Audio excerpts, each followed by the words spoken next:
बात, जिया कलाकार।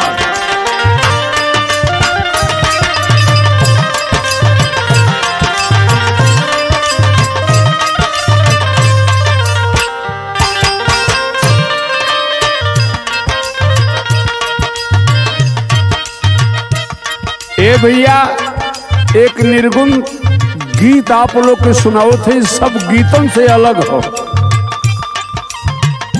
ये समाज से हर लाइन में सवाल पूछल हो, और आप लोग ही कहवा कि दुर्जन कौने धुन में तोहार निर्गुण गीत हो। तनी एक लाइन गीत का अंदाज सुना लगल रही। डहरिया बतौले जा, डहरिया बतौले जा, गुरु हमार भूलली डहरिया बतौले।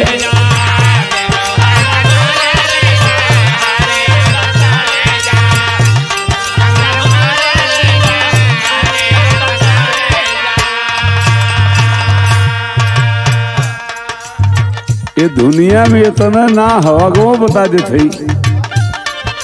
जंगल में एक झौआ देखल, पक्षिन में एक कौआ।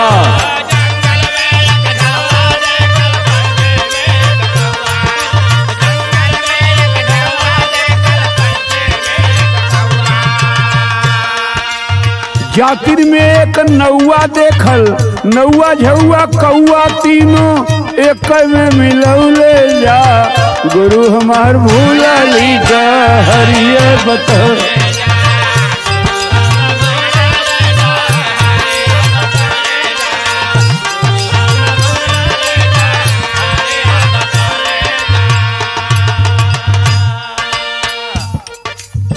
आ जाए मेन विषय पर।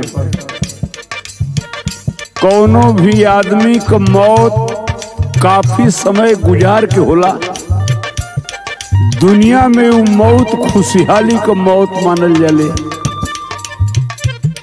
और दरवाजे पर संगी साथी बहुत सारा कफन उड़ावलन। तो संत लोग एक सवाल पूछत हुआ कि कोहो भैया जो नी कफनवा इनके ऊपर गाजत हुआ, उनका ही पहली सवाल हो। चादरिया ओढ़ावला, चादरिया ओढ़ावला, चलती के बेरी का चादरिया ओढ़ावला।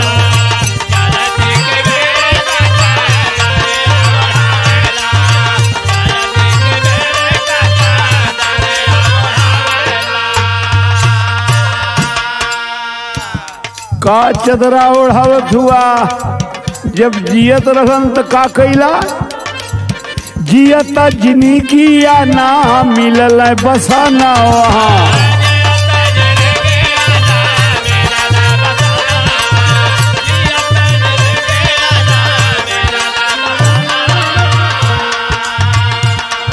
बसन माने कपड़ा होला, उघार ना रहला, कैसन मिलल, फटही लुगारी में बीती गई दीना।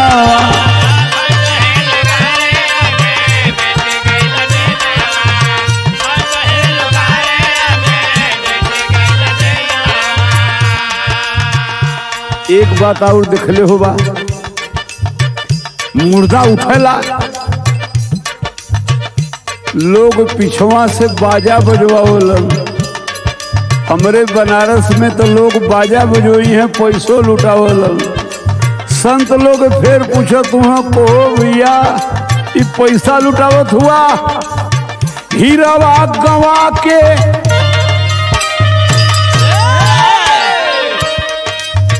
जोनी बोलत हुई हीरा हो, तू पैसा लुटावत हुआ। तो पूछत हुआ हीरावा गवा के काहे सोनवा लुटावला, चलती के बेरी का चादरिया ओढ़ा।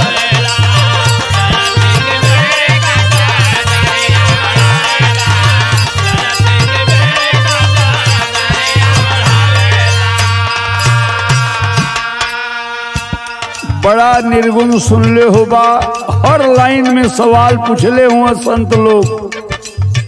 कहता रहला तब कुछ नहीं कहल। बहुत अच्छा, बहुत अच्छा।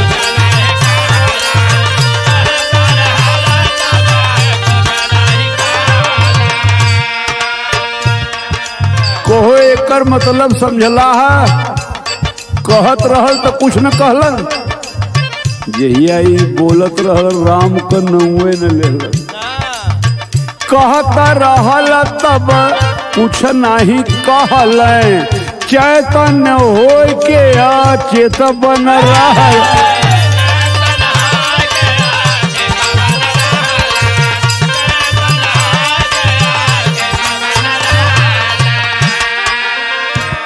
बड़ा जोर से हम चिल्लाइला श्री राम नाम सत्य है।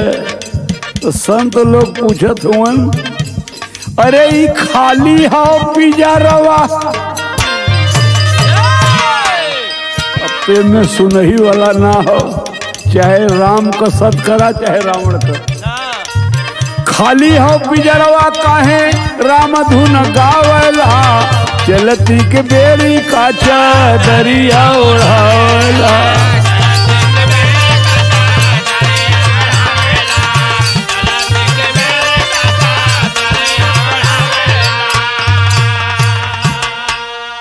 तनी तीसर की लाइन सुना, तड़प तड़प रह गए दुखिया हियारावा। एकदम सही है।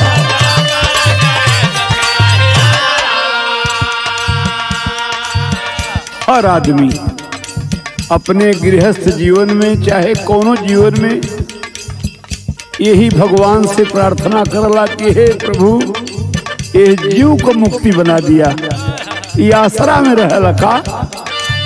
तड़प तड़प रह गए दुखिया हियरवा, एक बूंद स्वाति जो हत रह गए पपीहरवा। बहुत अच्छा बच्चा भैया।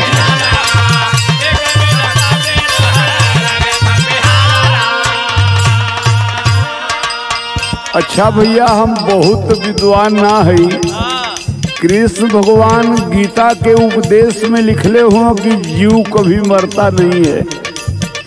ये शरीर के छोड़ के दूसरी शरीर में प्रवेश कर जाला। तो संत फिर पूछत हुआ कि जब ही कभो मुबे ना करत इनमें से छोड़ के दूसरे में प्रवेश करला, तब के पीपरे में हाड़ी बनवावला, तब के पीपरे में हाड़ी बनवावला। चलती की बेली का चादरिया ओढ़ा।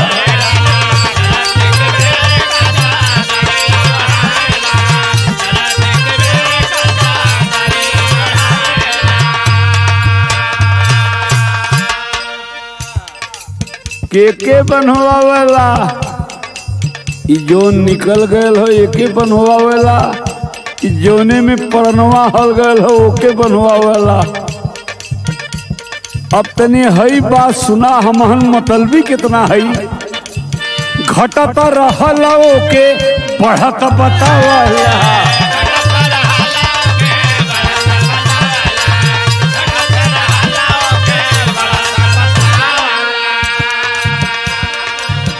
एकर मतलब लोगन बुझला, धरती पर जे भी जन्म ले ले हो ओकर मौत निश्चित हो। तो दुर्जनी कहबा कि हमार बड़का लड़कवा बढ़त हो 35 साल का, ये तो अपन स्वार्थ में बतियावत हुआ, ओकर तो 35 साल और आए गए। तो इस स्वार्थ में कह जाला कि बढ़त हो। घटत रहल ओके बढ़त बतावला, अंगुरी पर गन गन मौज उड़ा।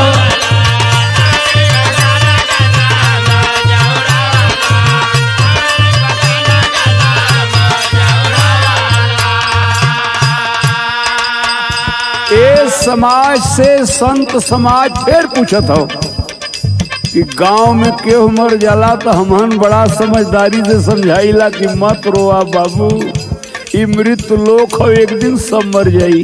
बढ़िया समझावेला। जब तोहरे घरवा केहू मर जाला तब काहे मुँहले पे हंसिया बहावेला, तब काहे मुँहले पे हंसिया बहावेला। चलती की बेरी का चादरिया ओढ़ा।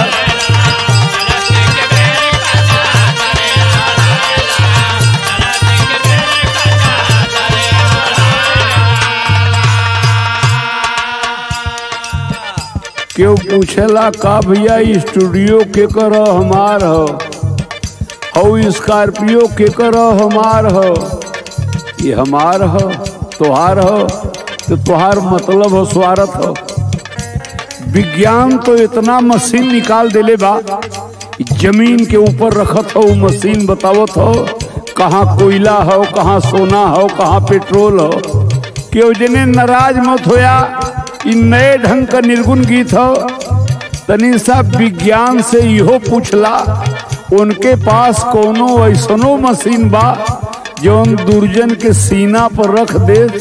अब मशीनिए बता दे कि दुर्जन अब वहीं ले गईबा कि काल गईबा कि अब चुपा जाइबा। जब कोनो मशीनिए ना हो तो तुहार यहाँ का हो केकर हो, ये आखिरी लाइन हो। चाह जब कुशल कहला सदगुरु भजनिया। बहुत अच्छा बच्चा भैया।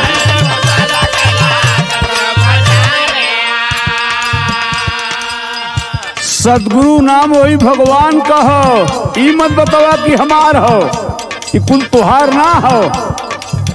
तन मन धन कुल उनके सरनिया।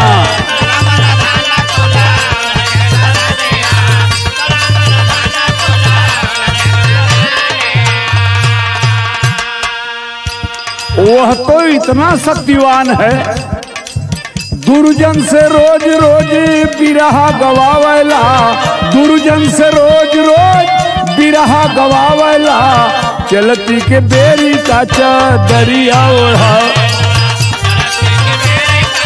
ले जा ले जा ले जा सिमरन।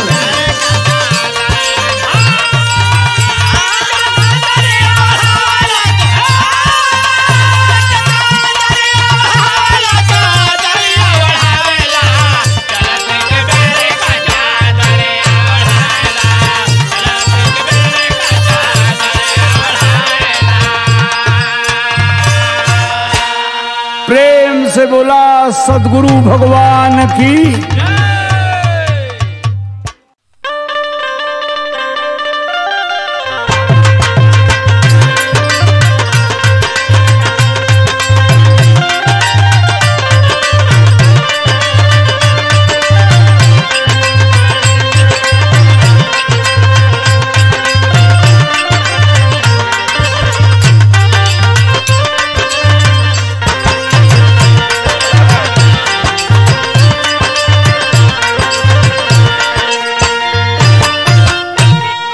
ए भैया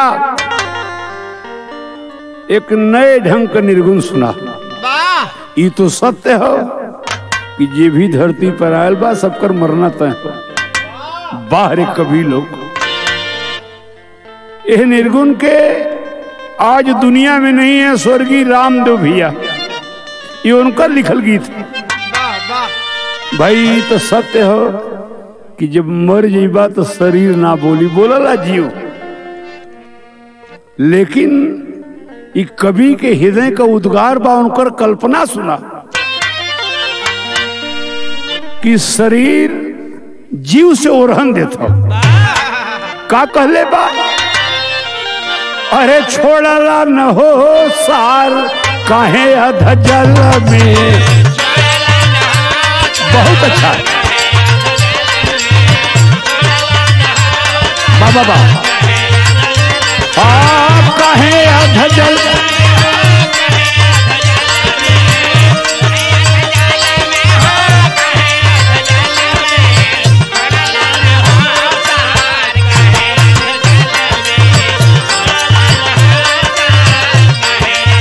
लगल को भैया निर्गुणवा में सार का मतलब सार बहनोई ना न समझत हुआ। सार का मतलब तत्व होला, जो नहीं बोलत हो यह सार हो, जो बोल रहा हो यही सार हो। तो इस शरीर ओरहन देता हो का कहत हो। जहां जहां कहला तू उहाँ उहाँ गईली।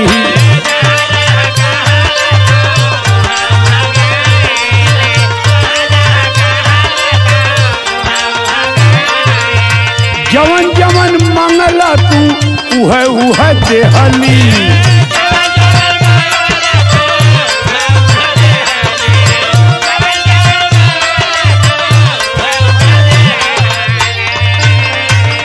कब? जब तू बोलत रहला। अब यह हो रहा ना, फिर भी प्रीतिया के तोड़ला न हो सार, कहे अध जल में छोड़ला न हो।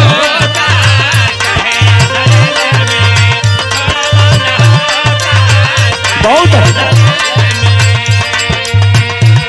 लगल है। तमाम ओरहन इस शरीर जीव से देखो, फिर कहत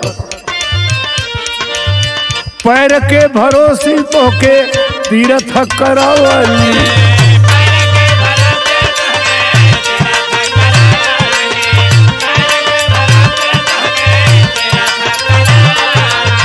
आँख के भरोसे मूर्ति दर्शन करावली।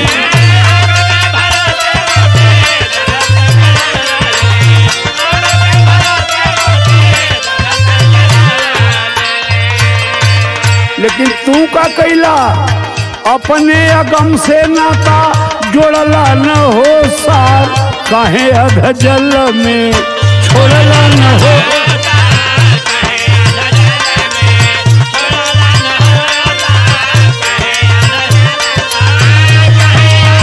बहुत अच्छा, सही।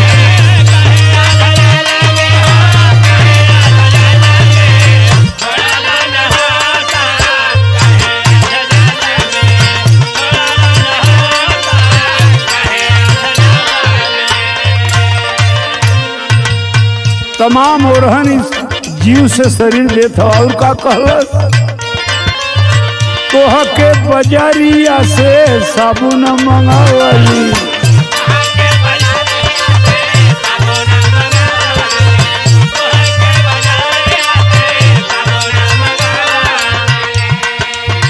जाना रिश्तेदार तोहरा के नहवावली।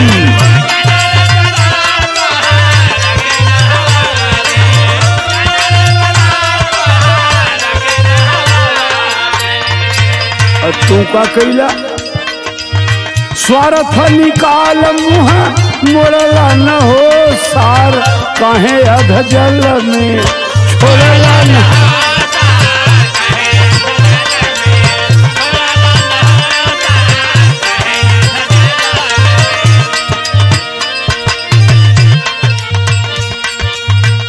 चौथा ओरहन का हो सोचत रहली कबहू ना छोड़ के परई जा।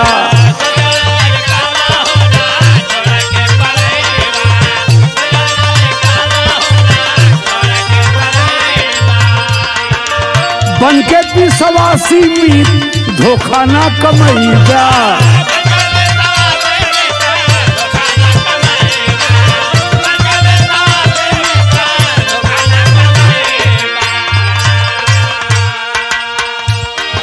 सारा अरमान तो तूफानी कर देला। आशा के घड़ी लावा के फोड़ला न हो सार, काहे अध जल में छोड़ला न।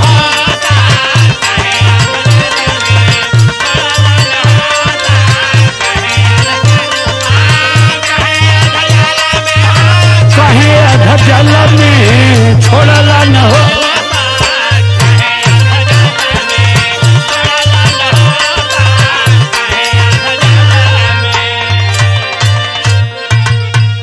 तनको दर्द तोरे ना आई जब तू बोलत रहला।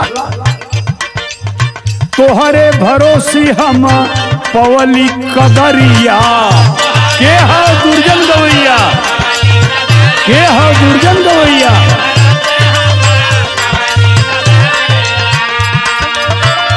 आज जब चल गईला निकल गईला, सब ही के धैला से अब छूत का बीमारिया।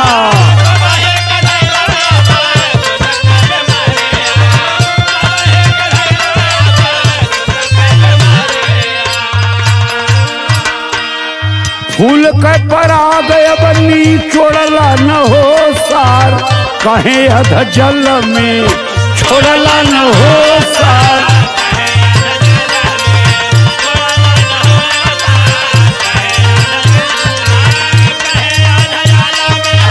कहे अध जल में छोड़ला न, सही हो।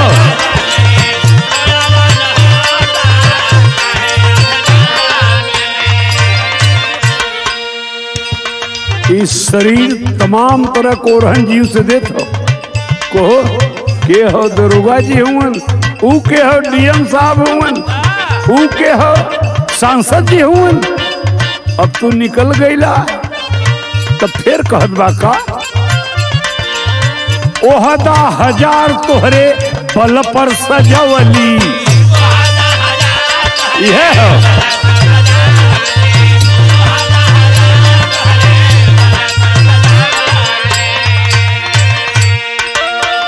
जब निकल गईला तो दुनिया का कहता,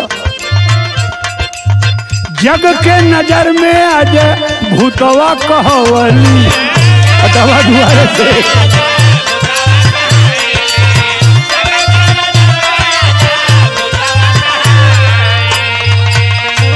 मुर्दा जल्दी हटाया जाए, दरवाजे पे नहीं रखा जाता।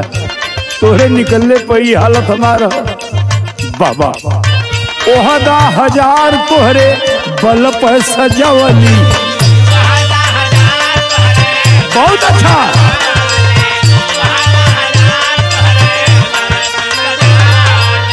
जग के नजर में आज भूतवा कहवली।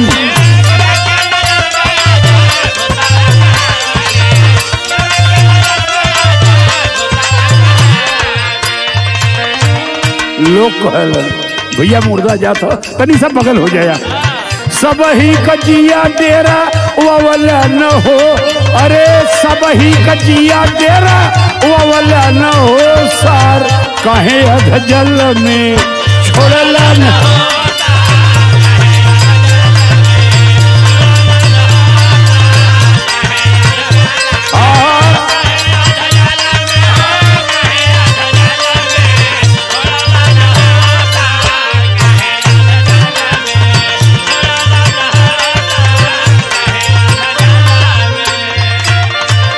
कुल का निचोड़ सुना। हमरे रामदेव भैया लिख के मर गईलन। का लिखलन, गुरुवर बिहारी पत्तू जगन निराधार बा।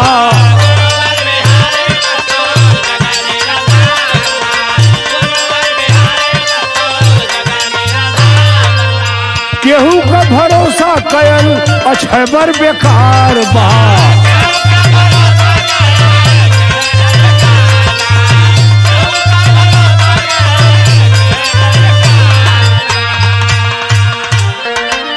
विद्वान लोग लिखले हुए, छित जल पावक गगन समीरा, पंच रचित यह अधम शरीरा। एकरे बदे का लिखलन स्वर्गीय रामदेव भैया, बढ़िया बात लिखलन का, गुरुवर बिहारी पत्तू जगन निराधार बहा।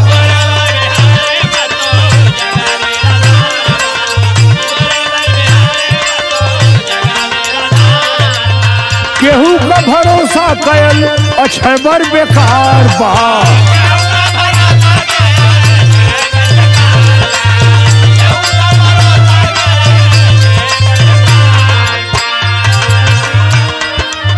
दुर्जन कहे पांच में, दुर्जन कहे पांच में मारोड़ला न हो सार। कहे अध जल में छोड़ला न हो। यह बाबा हाँ कहे अध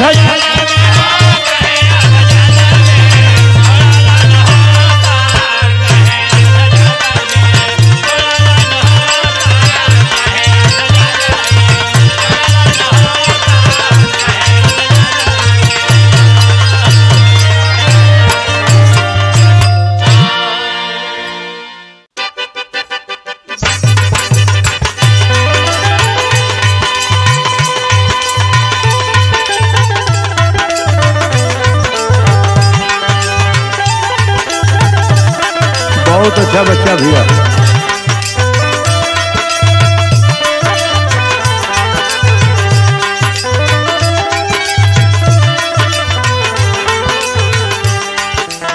पूजा करूँगी तेरी, पूजा करूँगी तेरी।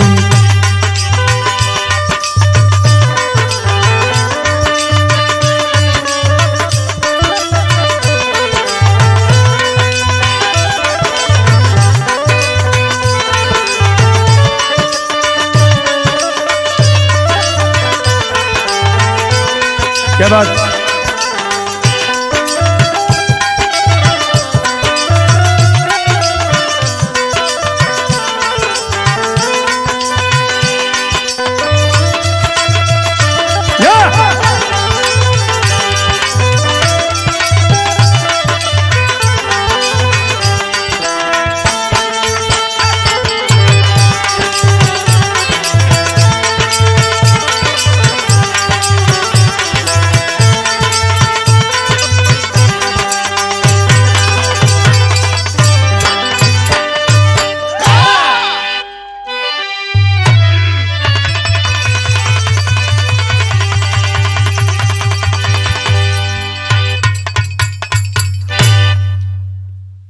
भगवान स्वरूप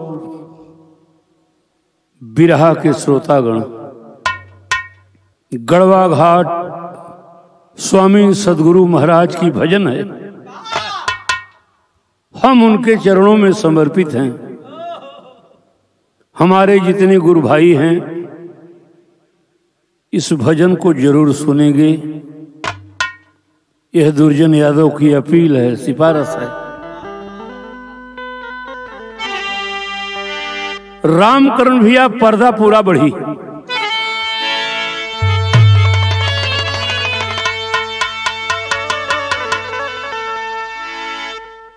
दास कह रहा है सदगुरु भगवान से, सदगुरु थामा पतवरिया,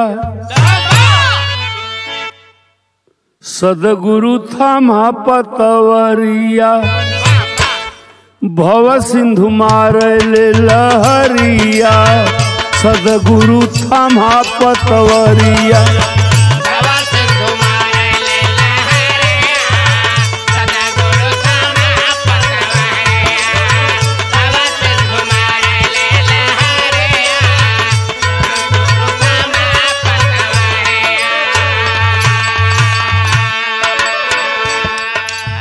इस संसार के माया में हमन बजल है सरकार। यही बदे दास अर्जी करत हो, सदगुरु थामा पतवरिया, सदगुरु थामा पतवरिया, भव सिंधु मारले लहरिया, सदगुरु थामा पतवरिया।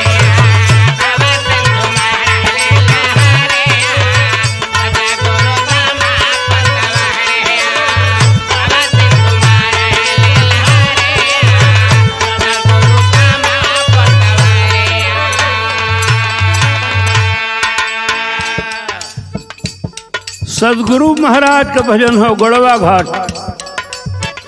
एक एक लाइन सुने लायक हो बाबू। लहर थपेड़ा मारे लेके तूफानवा। बहुत अच्छा बच्चा भी।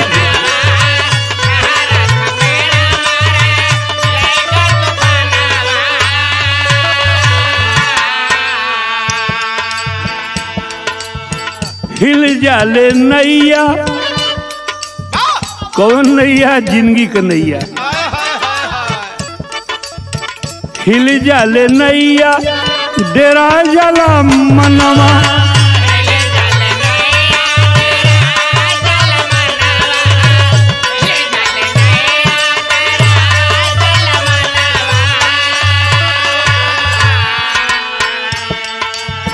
सदगुरु थामा पतवरिया, सदगुरु थामा पतवरिया, खतरा में पड़ल नवरिया, सदगुरु थामा पतवरिया।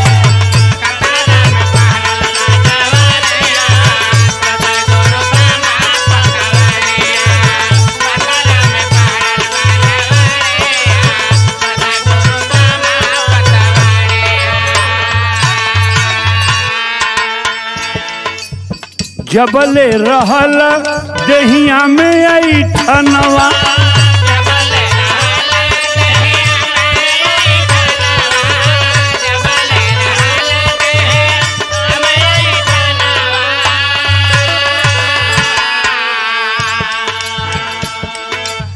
कबहू न आयल सदा गुरु का धियनवा,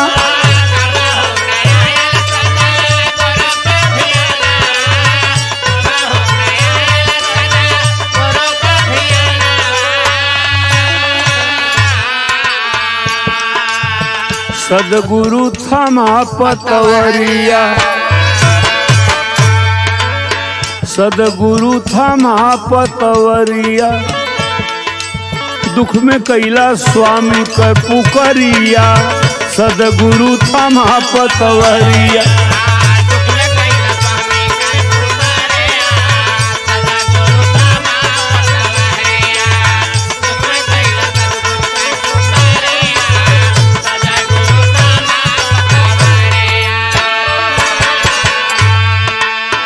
ऐली बुढ़ाई देह जर जर भैली,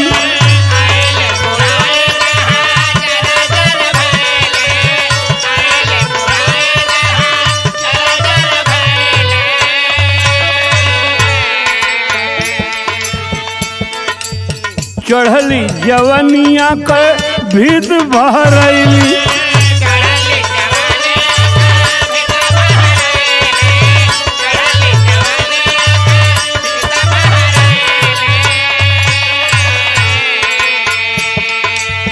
सदगुरु थमा पतवरिया, सदगुरु थमा पतवरिया, हो गईल दुश्मन उमरिया, सदगुरु थमा पतवरिया।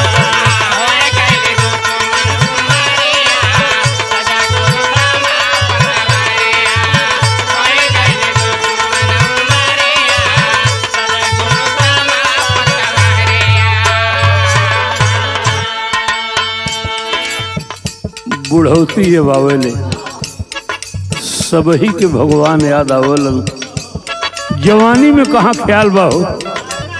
लिखत हूँ कवि जी बाबा बा हो गए अन्हार घर सूझे नहीं अंगना, बहुत अच्छा प्रभात भैया।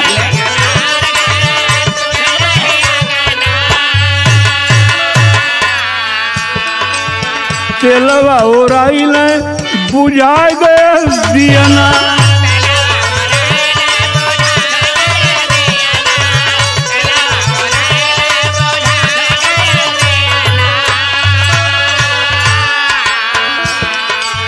सदगुरु थमा पतवरिया, सदगुरु थमा पतवरिया, चारों ओरी घेरल से अनहरिया, सदगुरु थमा पतवरिया।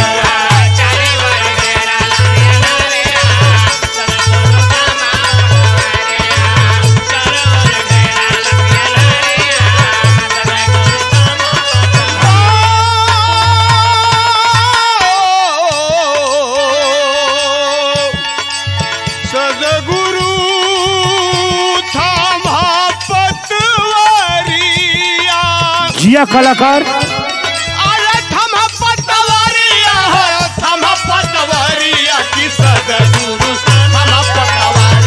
और चारों ओरी घेरल से अनहरिया,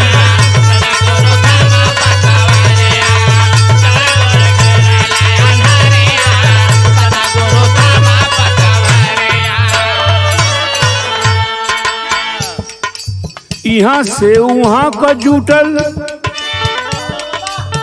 यहाँ से वहाँ का जुटल नहिया सनहिया,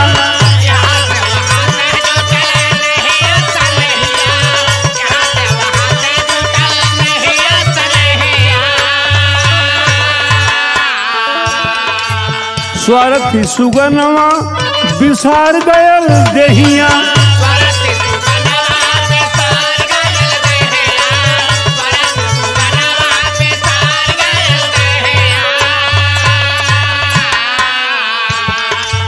सदगुरु थमा पतवरिया, सदगुरु थमा पतवरिया, लागले आव जाए कर सरिया, सदगुरु थमा पतवरिया।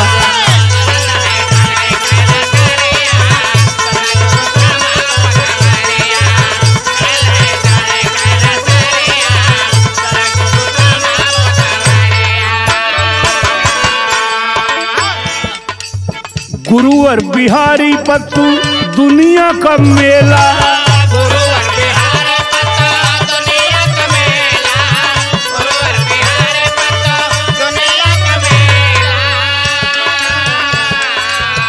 पत्तू अछे बरई है जगबा झमेला,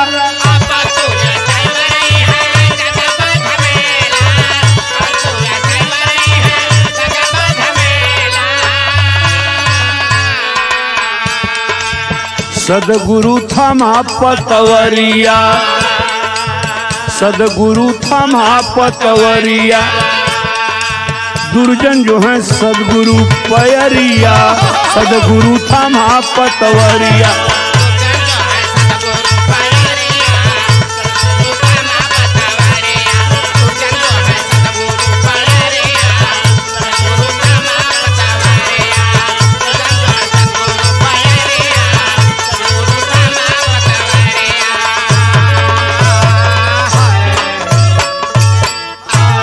से बोलिए गढ़वा घाट सदगुरु महाराज की।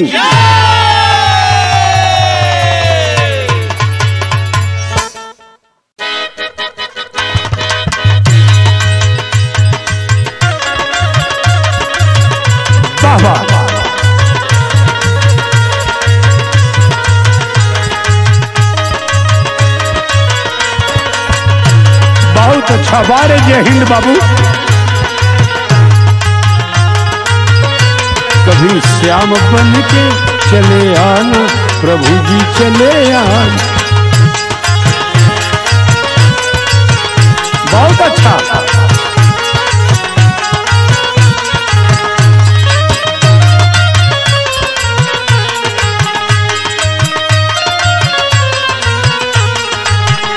धनुष हाथ लेके सिया साथ लेके चले आना प्रभु जी चले आना।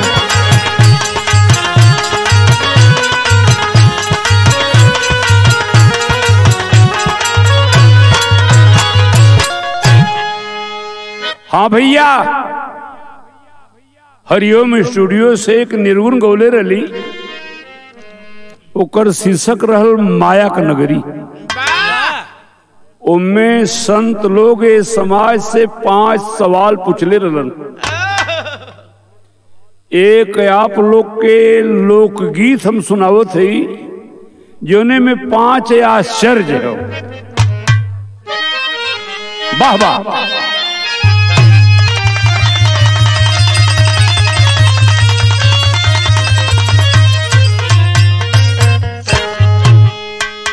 निगाहें खोल कर अब देख लो तू देखने वालों, हकीकत है कोई झूठी तो कोई सच भी पाएंगे। वाह।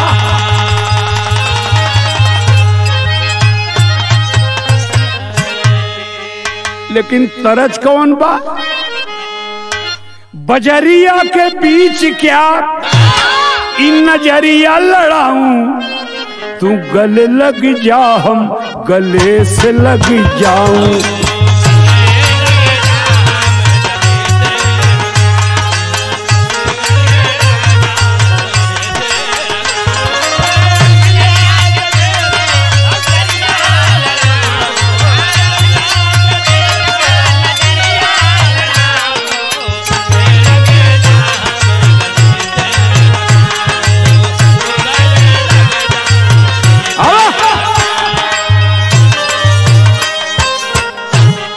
ये तो तरज है, लेकिन हे भैया दुनिया में ऐसे कुछ मिलते तराना, सच मानू इसको या झूठा फसाना।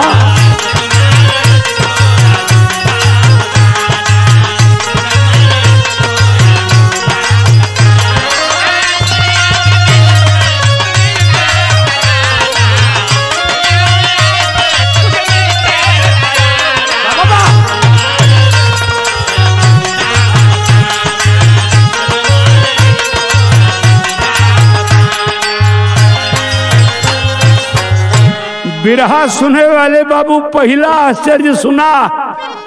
लोग कहते हैं कि कड़कड़ में है भगवान बसा। क्या बात, हम में तुम में खड़ब खम्ब में। लोग कहते हैं कि कड़कड़ में है भगवान बसा, चांद तारों में बसा, फूल के दरमियान बसा। को भैया हर कणकण में भगवान हुए, धरती आसमान में भगवान हुए, चांद तारा में भगवान हुए। वाह वाह, क्या आश्चर्य है। लोग कहते हैं कि कड़कड़ में है भगवान बसा, चांद तारों में बसा, फूल के दरमियान बसा। आय हाय, तब आश्चर्य का हो। वही फूल एक दिन भगवान के सिरहान चढ़ा, वही गुल एक दिन भगवान के सिरहान चढ़ा। तो इसका मतलब कि भगवान पर भगवान चढ़ा।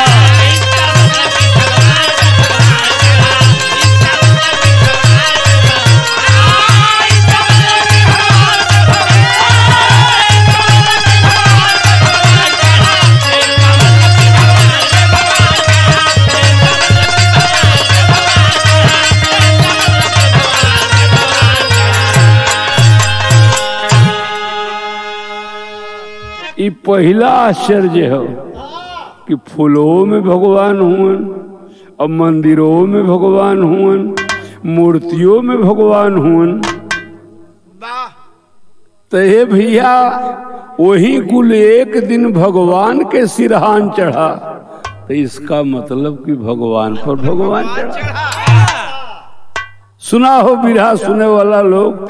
दूसर का आश्चर्य सुना। जिस भगवान के घर से जीव आया है,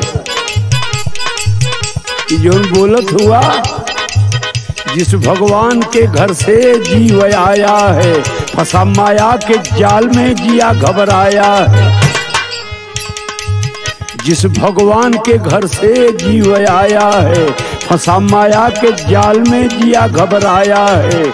दोनों ओर का रिश्ता गजब कमाल हुआ, दोनों ओर का रिश्ता गजब कमाल हुआ। अगर सोचो वहां नैहर यहाँ।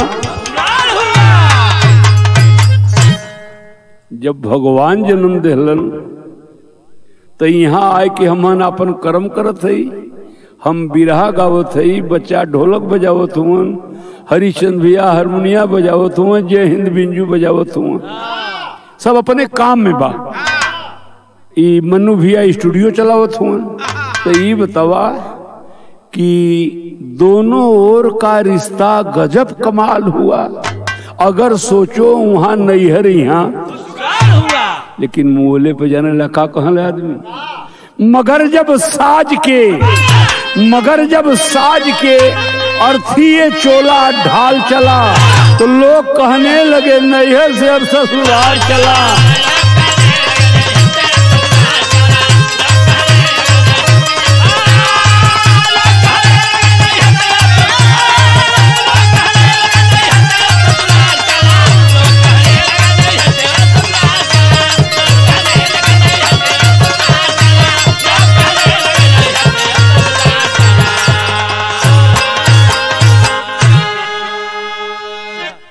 बिरहा विद्वान लोग भी सुनलन भाई, पढ़ल लिखल लोग सुनलन। बड़ी विडम्बना है।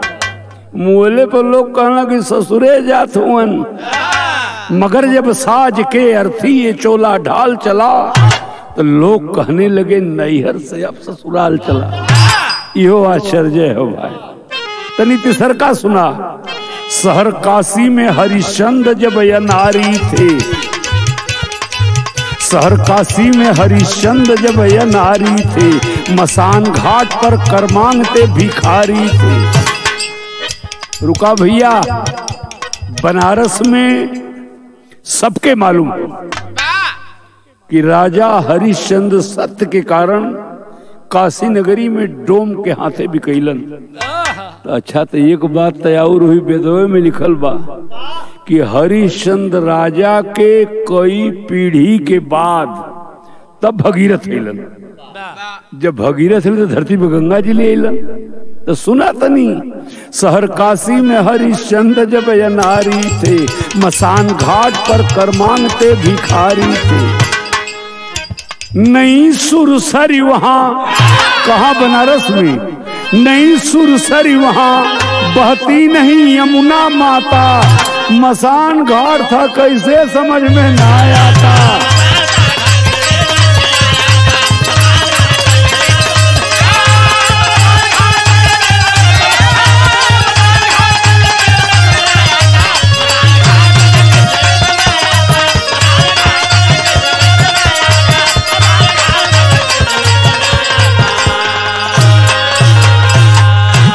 भैया जब हरिश्चंद्र राजा के कई पीढ़ी के बाद भगीरथ अलन, तब गंगा जी ले अलन, तो कहाँ मसान घाट रहा। अगर झूठ मानू तो रोके जमाना,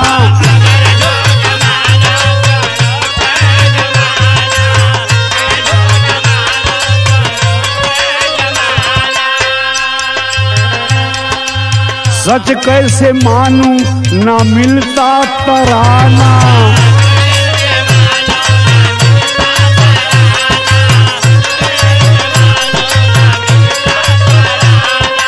लगल भैया ये बतिया के, अगर झूठ मानू तो रोके जमाना।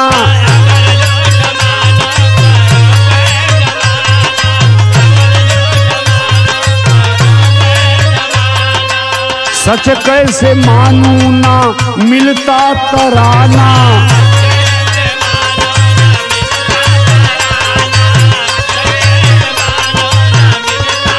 लगल है दुविधा में दिल, बुझा लोगन, दुविधा में दिल भटकता रोजाना। हाय हाय दुविधा में दिल भटकता रोजाना। सच मानू इसको या झूठा फसाना।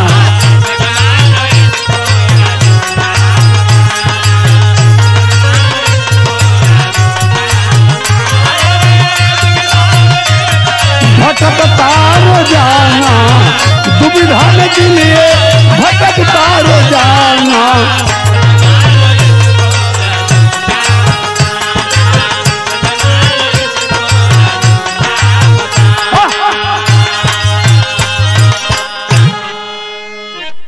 तीन आश्चर्य आप लोग सुनला, तनी चौथा सुना। स्वयंवर सीता का विदेह ने संवारा था। स्वयंवर सीता का विदेह ने संवारा था। लखन ने जोश में होकर यही ललकारा था। अगर पाऊं हुकुम ब्रह्मांड तोड़ डालूंगा। धनुष की क्या औकात। लक्ष्मण जी कहलन अगर प्रभु का आदेश हो जाए, अगर पाऊं हुकुम ब्रह्मांड तोड़ डालूंगा। पटक कर धरती पर आकाश फोड़ डालूंगा। के कहलस लक्ष्मण जी। कब कहलन? जब सीता जी का स्वयंवर रहा। कहले प्रभु का आदेश हो जाए, अगर पाऊं हुकुम ब्रह्मांड तोड़ डालूंगा, पटक कर धरती पर आकाश फोड़ डालूंगा। अच्छा तो भैया कहा कि दुर्योधन तो बड़ा मजाकी आदमी हुआ। मान ला भगवान कही देता है तो एक बात सुनाई है, आश्चर्य हो। पटक कर किस जगह, पटक कर किस जगह आकाश चूर कर पाते। अगर ब्रह्मांड उड़ जाता तो कहाँ रह पाते।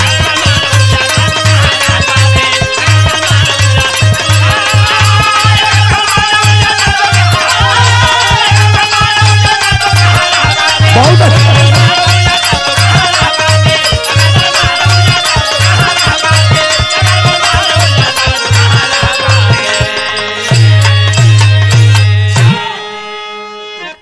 चार आश्चर्य सुनला, तनी पांचवा सुना। दिए भगवान विभीषण को ताज लंका में। दिए भगवान विभीषण को ताज लंका में। कहें कि कल्प भर करना तू राज लंका में। रावण के मार के प्रभु राम विभीषण के गद्दी में बैठा दिलन और हम ना कहली। भगवान राम कहने कि जा विभीषण तू कल्प भर राज करना। अच्छा तो सभी ने हमार बात सुनत हुआ केहू के पता हो कि कितना दिन बीतले पर कल्प होला, इहो जाने ला लोग। सुना 4 युग बराबर 1 चौकड़ी होला। जब 4 युग बीती तो 1 चौकड़ी, 1000 चौकड़ी जब बीती तब जाके कल्प हुई। अच्छा तो हम तो ना न कली, भगवान राम न कहलन कि जा विभीषण तू कल्प भर राज्य करा। तो 4 युग बराबर 1 चौकड़ी और 1000 चौकड़ी बीतले पर कल्प होला। तो भैया मजाकी ना आए, हमारे गांव के एक आदमी लंका में रहल। तो उनसे पूछली आप कहाँ रहला? कल हम तो लंका रहता हूँ। तो यह कली कि विभीषणों से भेंट हो गए। भाई भगवान कहले हो, हम तो कहले ना आई। कहना कि तू गोइया हुआ मजाक करते हो। हम कहीं नहीं भाई, रामायण में लिखल हो कि भगवान कहले कि कल भर राज करना। तो 4 युग बराबर 1 चौकड़ी और 1000 चौकड़ी तब जाके कल्प हुई। तो ये 5वां आश्चर्य हो कि मगर ना आज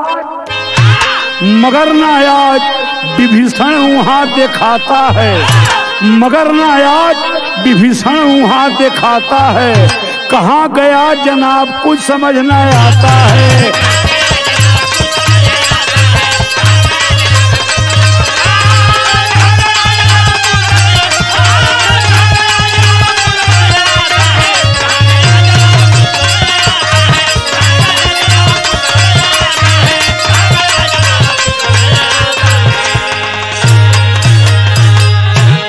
यह हमारा 5 आश्चर्य रहा। अगर अच्छा लगेगा इस दास को जरूर आशीर्वाद दीजिएगा। हाथ जोड़कर प्रार्थना करता हूँ बिरहा सुनने वाले भाइयों से। अरे गुरुवर बिहारी का लहजा पुराना,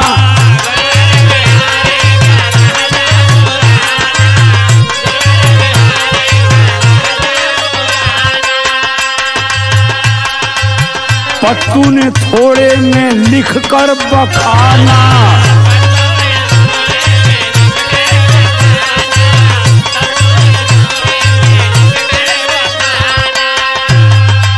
परसिद्धन दिले भटकता रोजाना। सच मानू इसको या झूठा फसाल।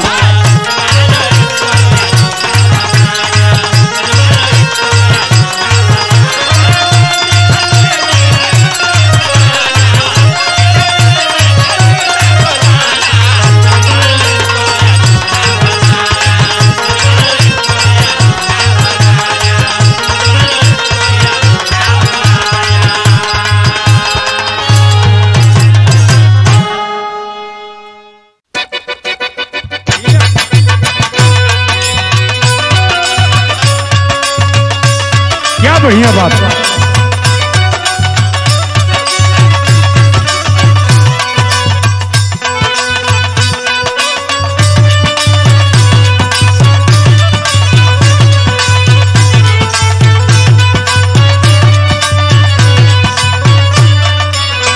लगल है। अच्छा भैया, हरिओम स्टूडियो आजमगढ़ से एक लोकगीत हम सुनाओ थे। इनमें बिना पैसा का पूरा भारत देश तो लोग के घुमा देवे हम, 1 टका खर्चा ना। एक जने के गौना आयल रहल, उनकर औरत पढ़ल लिखल रहली तो वो थोड़ा ही नहीं पढ़ा रहा, वो भी पढ़ल रहल। कली पतिदेव थोड़ा देश में घूम के भ्रमण किया जाए, का कहा जाला हनीमून मनाया जाए।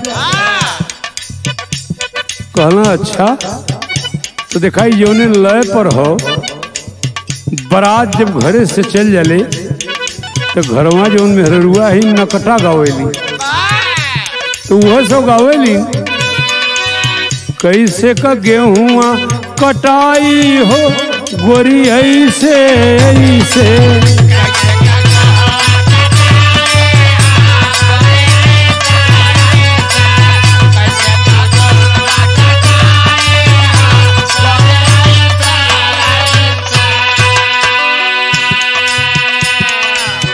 को हनीमून मनैबू सुना सारा भारत तोह के घूमैबे हो गोरी चलबू की नाही। बहुत अच्छा ना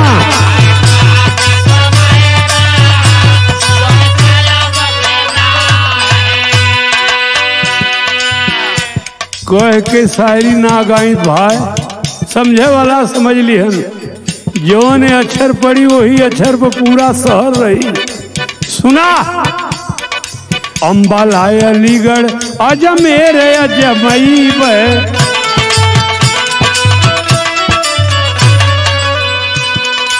अमरनाथ अमृतसर अयोध्या टहरैब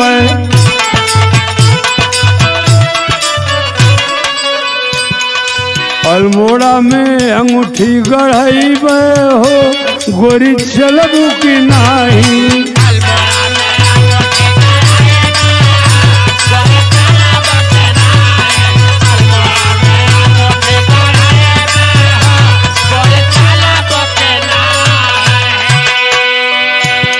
और कहाँ घुमाई कांचीपुरम काशी कोटा कानपुर घुमैब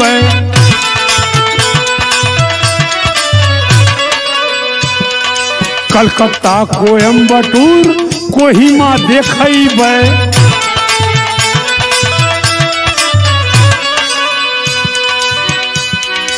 कोल्हापुर में कंगना कढ़ैब हो गोरी चलबू की नाही।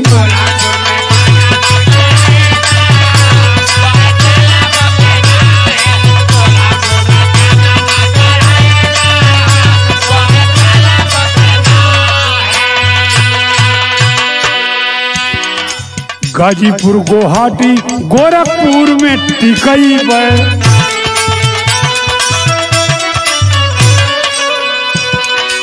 गया गंगा टोक गंगा सागर नहवैब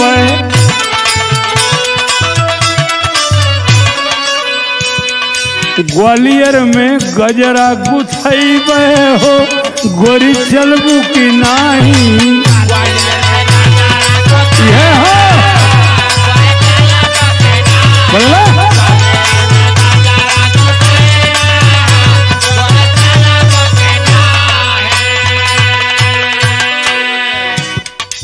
चेरापूंजी चंद्रपुर चुनार चुरक चलब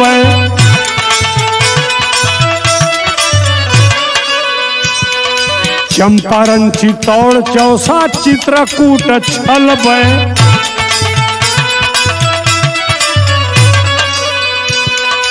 चंडीगढ़ में चोलिया सियब हो गोरी चलबू की नाही। सही है बच्चा भैया का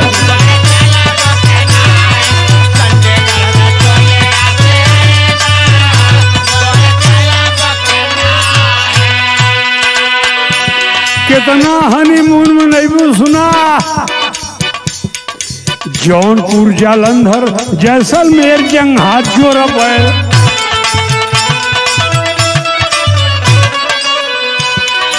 जम्मू जयपुर जूनागढ़ जबलपुर ऐठन तोरब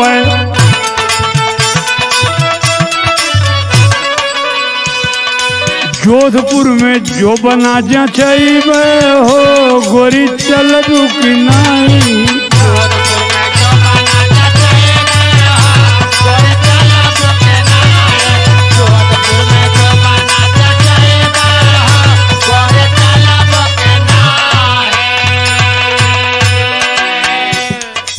द्वारिका दरभंगा देवरिया के रंगब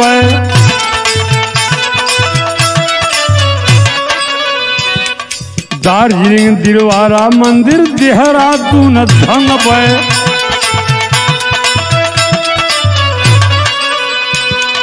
लखनऊ में लहंगा लहैब हो गोरी चलबू की नाही।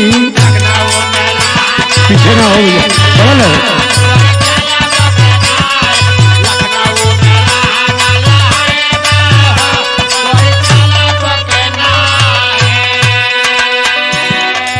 नागपुर नागौर नासिक नैनीताल घेरबै, नूना माटी नौसेरा निजामबाद टेरबै,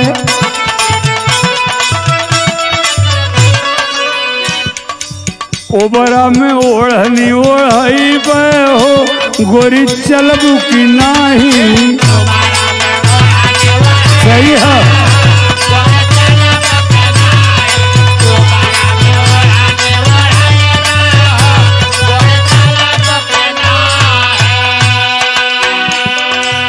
पटना प्रयाग पांडिचेरी पटियबै, ठीक है ना।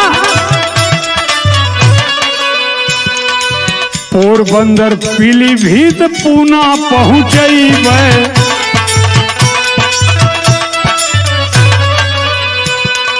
पानीपत में पैजनी पहनबै हो गोरी चलबू की नाही।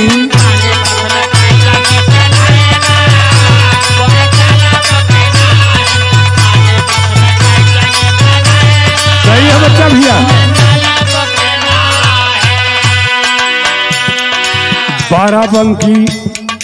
बाराबंकी बहराइच बरेली बूदी बलिया,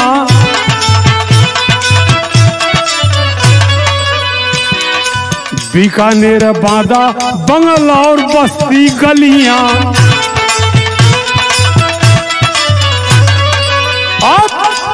बम्बई में विद्या सटैबै हो गोरी चलबू की नाही। बहुत अच्छा बच्चा भैया।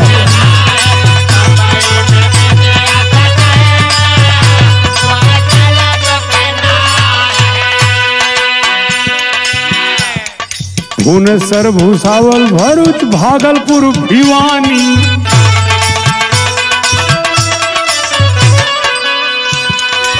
भरतपुर भटिंडा भोजपुर भोपाल सानी। बाबा भावनगर भूये सुतैबै हो गोरी चलबू की नाही।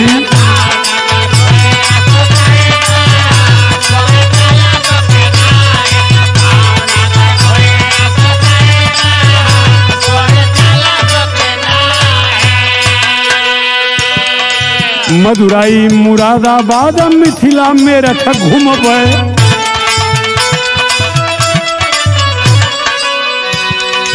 मिर्जापुर महोबा मथुरा मोदी नगर घूमबै,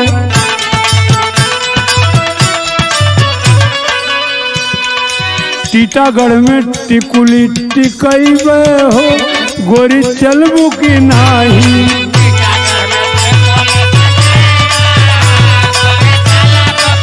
सही रहो।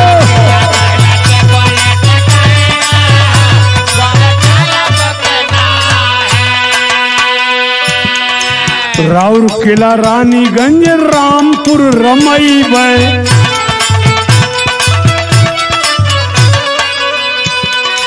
रायकोट रीवा रायपुर में रिझैबै,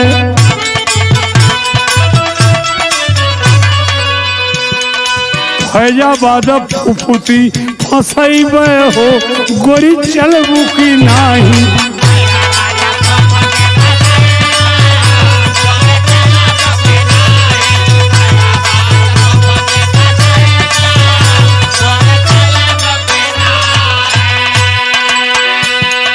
सोलापुर सतारा शिमला सीतापुर सजैबै,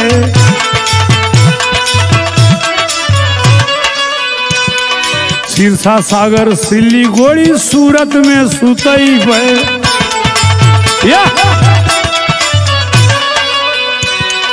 झांसी चल के झूलनी झरैबै हो गोरी चलबू की नाही। ये सही है।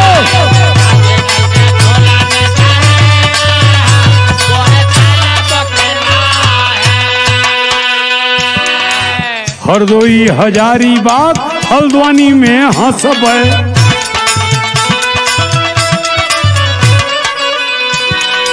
हल्दिया हमीरपुर हरिद्वार हापुड़ बसब और हाथरस में हंसुली हटैब हो गोरी चलबू की नाही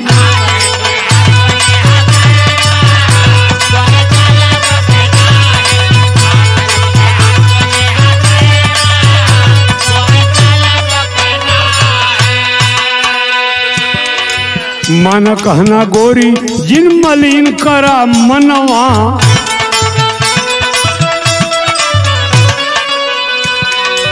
आजमगढ़ हरिओम में सुनैब तो के गनवा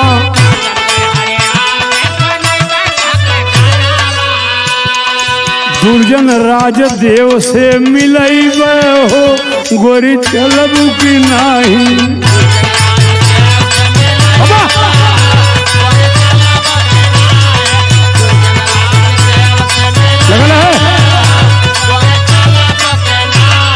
सारा भारत तो हके घुमैब हो गोरी चलब की नाही